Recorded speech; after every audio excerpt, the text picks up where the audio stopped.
this moment in May of 2017 to be at a situation where we have some individuals, some systems, some executives, some businessmen who come down firmly on the side of the laboratory is a crucial asset to what we're doing within our system as providers, even as insurers.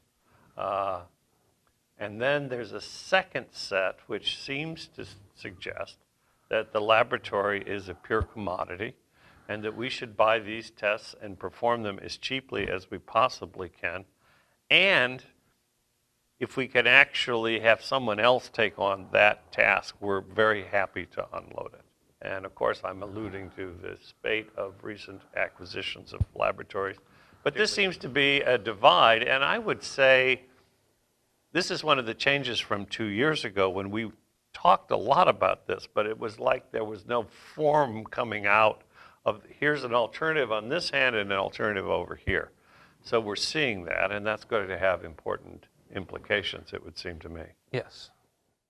Yeah, I think the big change from 2 years ago is there's a little more definition around what value-based reimbursement looks like. Still today, though, if you put 100 people in a room and said write down value-based reimbursement and then write 5 things it means to you below that, there'd be very little alignment in exactly what that means. But the macro MIPS change from all the other quality metrics gives us a little clarity. I think the most important thing to understand is who's paying for the care of those patients and how is it being paid, because we have to reduce utilization of excess services. And you know, everybody's got a different view of what excess is as well. But the reality is there is a common understanding that there's a lot of waste in our system. So who's responsible for the payment plan that's being executed across a given population? And then how valuable is the lab information to making good decisions about what we do and how we treat?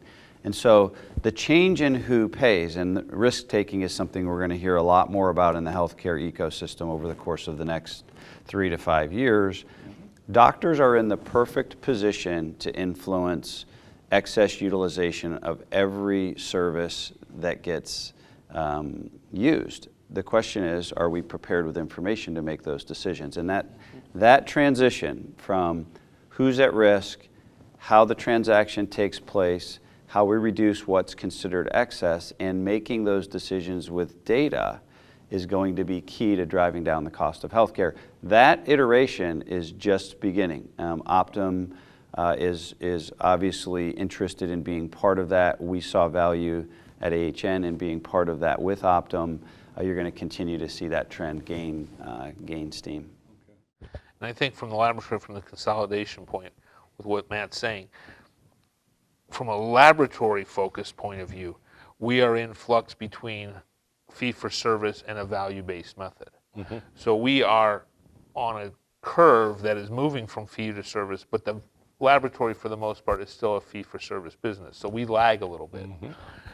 Depending on who the executives are is focusing on the laboratory, whether you're hospital executives, IDN executives, or whether you're in a reference lab and your C-suite is looking at it, they look at the business decision today, not necessarily where it's going to get. Right.